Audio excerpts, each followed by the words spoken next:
My name is Tyler. I'm 29 years old and I work at an advertising agency in Philadelphia. What I'm about to tell you happened last month, and it's the reason I no longer take that subway line. My office is downtown, but I live in the suburbs. Every day I take the same train home, the 6:15 p.m. after work. It's a routine thing. The subway is always crowded during rush hour. Lots of people standing. I usually put in my earbuds and stare at my phone. I try not to make eye contact with anyone, you know, city life. But there was one man who started catching my attention. Every single day, he was in the same car, the same seat, always sleeping. At first, it didn't seem weird. Lots of people sleep on the subway. Long workday, exhaustion, it's normal. But this man, he was in the exact same position every single day. His head tilted to the right, his left arm across his stomach, his right hand resting beside him on the seat. Eyes closed, mouth slightly open, like a robot. Like someone had frozen that exact moment and replayed it every day. The first week, I didn't even notice. The second week, I started to realize, this guy is here every day, I thought. The third week, I got curious. Was he taking the same train every day at the same time? Where was he going? The fourth week, I started to feel uncomfortable because he never got off. I mean, when the subway stopped and people got on and off, he never moved. Not once, he just sat there sleeping in the same position. I get off after 8 stops. He was still there, still sleeping. The fifth week I tried something. I sat next to him. I know it's weird, but I was curious, maybe he'd react. When I sat down next to him, nothing happened. He didn't move. I could see him breathing, his chest rising and falling, but there was no other movement. After about 30 seconds, I got uncomfortable and moved to another seat. The sixth week, I told a friend about it. There's this weird guy on the subway, I said. He sleeps in the same spot every day. My friend laughed. The guy's just tired. What's the big deal? But I knew that a tired person couldn't sleep in the exact same position for 6 weeks straight. The seventh week, things changed. It was a Friday. I'd had a long week. I got on the train, same as always. Put in my earbuds, looked at my phone, then I looked up. He was there. Same seat, same position. But this time, his eyes were open. He was staring straight ahead, not blinking. His mouth was still slightly open. His hands were still in the same position, but his eyes were open, and he was staring, not at me, just staring. My heart started racing. Maybe he woke up, I thought, but he wasn't moving. He seemed to be breathing, but he wasn't moving at all. The subway stopped at the next station. People got off, got on. He sat there, eyes open, staring. A woman sat down next to him. She glanced at him. Then she immediately got up and moved to another seat. That's when I realized she saw it too. One stop later, I got up and switched cars. I didn't want to be there anymore. But from the car I moved to, I could still see through the window into the previous car, and I could see him. He was still there, same position, eyes open, but now his head was moving slightly, slowly, turning to the right, a robotic movement, like he was looking for me. I turned away. I didn't want to look. When I got off at my stop, I looked back. Was he still on the train? I couldn't tell. The train left, but that night, when I got home, I looked out my window, and I saw him, standing across the street. Same position, head tilted, arm across his stomach, eyes open, looking at me. I closed the curtains, turned off the lights. I thought about calling the police, but what would I say? A man is looking at me? In the morning, I looked out the window. He was gone. That day, I didn't go to work. I called in sick. On Monday, when I went back to work, I took a different subway line. It takes 20 minutes longer, but I don't care. But last week, I saw another man on my new line. He was sleeping, in the same position, head tilted to the right, left arm across his stomach. It was a different man, but the position was the same. I see him every day now. But this morning, something happened. I was getting ready for work. I walked past my bathroom mirror, and I stopped. I looked at myself, really looked. And I noticed something I'd never noticed before, the way I was standing. My head was tilted, slightly to the right. My left arm was across my stomach. I tried to move, but I couldn't. It's 6:15 p.m. now. The train is here. I'm sitting down. Same seat.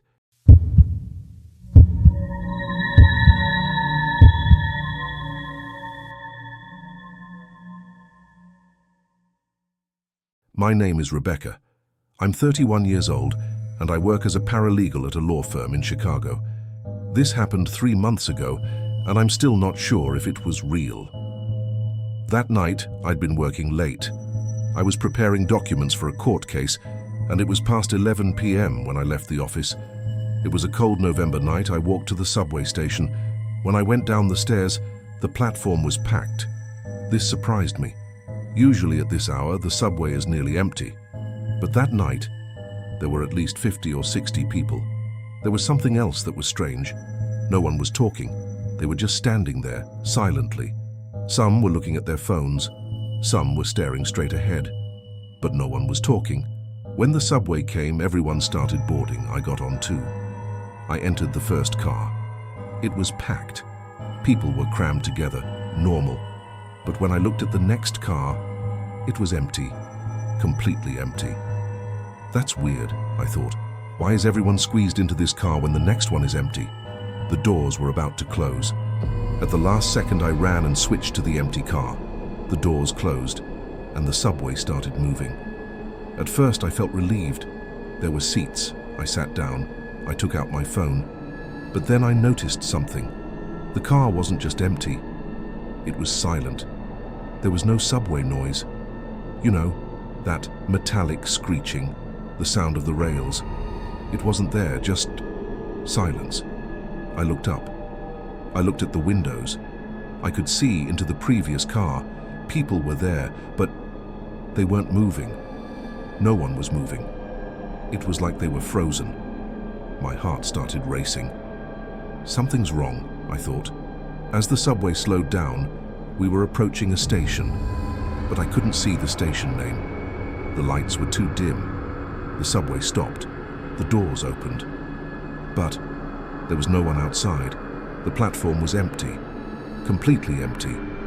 The lights were flickering. There were posters on the walls, but I couldn't read them. It was like the words were blurred. Where am I thought. The doors closed. The subway started moving again. At the next station, the same thing happened. Empty platform, flickering lights. I started to panic. I looked at my phone. No signal. I looked at the time. It said 11:47. But when I looked again 2 minutes later, it still said 11:47. This has to be a nightmare, I thought. I need to wake up. But when I pinched myself, it hurt. It was real. At the third station, someone got on. A man, tall, thin, wearing a dark coat. I couldn't see his face.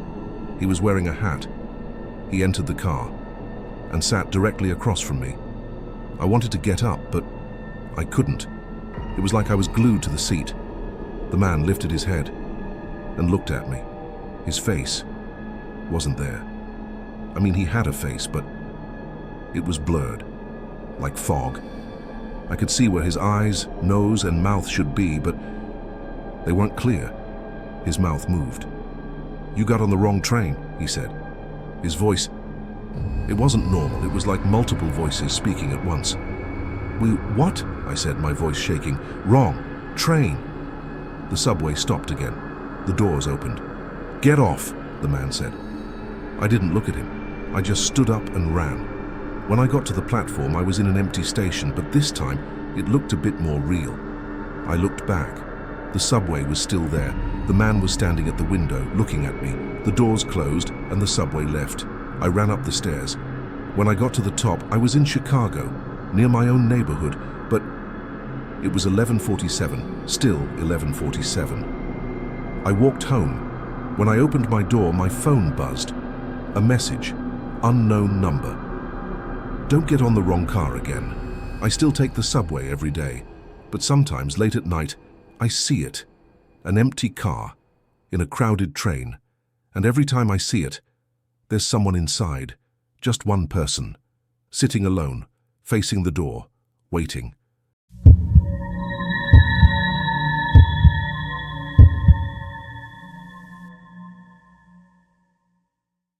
My name is Ethan. I'm 24 years old and I live in New York. I'm a graphic designer and I mostly freelance. What I'm about to tell you almost drove me insane. It was early last month. I was coming home after meeting with a client. It was around 8 p.m. I got on the subway, it wasn't too crowded.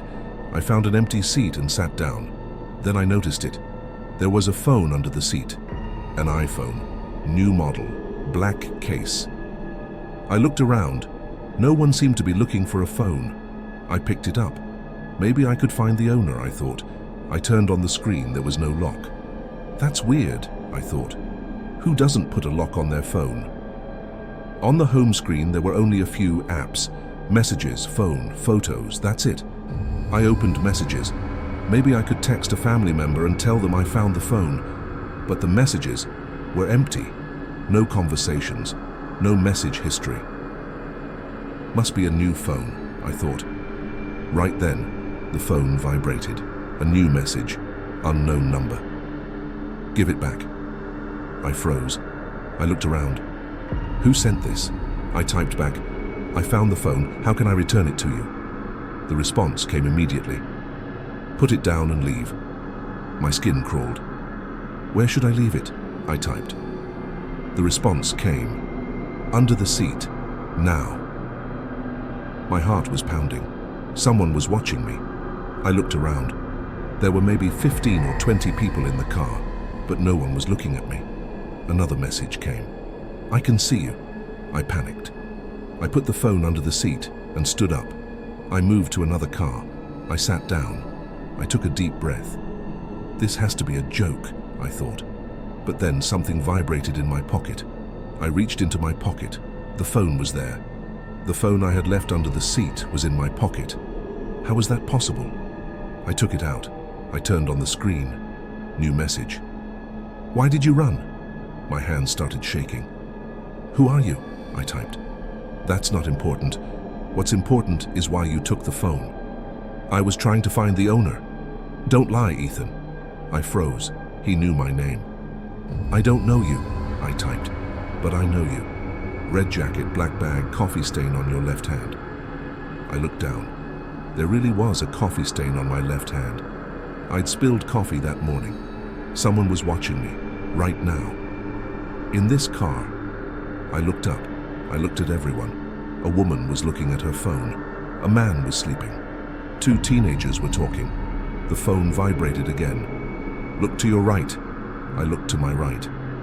There was a man sitting there, older, maybe in his 50s, gray hair, and he was looking at me, smiling. He was holding his phone. I stared at him.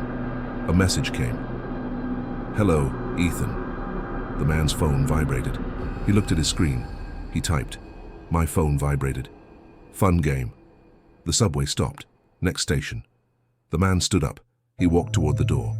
He turned and looked at me one last time. Keep the phone, he said, out loud.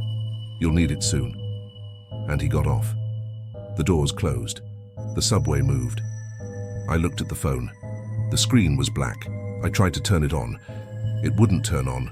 The battery was dead. When I got home, I charged the phone. When I turned it on, all the messages were deleted. There was only one photo, a photo of me, taken on the subway that night while I was sleeping. I kept the phone. I didn't know what else to do with it. I put it in my desk drawer. For 2 weeks, nothing happened. I almost forgot about it. But last week, I heard something. It was 3 a.m. I woke up to a sound, a voice, muffled, coming from somewhere in my room. I sat up in bed, listened. It was coming from my desk, from the drawer. I got up, walked over, opened the drawer. The phone was on, no battery, no charger, just on. The screen was glowing in the darkness, and on the screen, a video was playing. It was me, in my bed, sleeping. The camera angle was from the foot of my bed. The timestamp said 2:47 a.m. 20 minutes ago, I looked at the screen. Then I slowly turned around and looked at the foot of my bed. There was nothing there.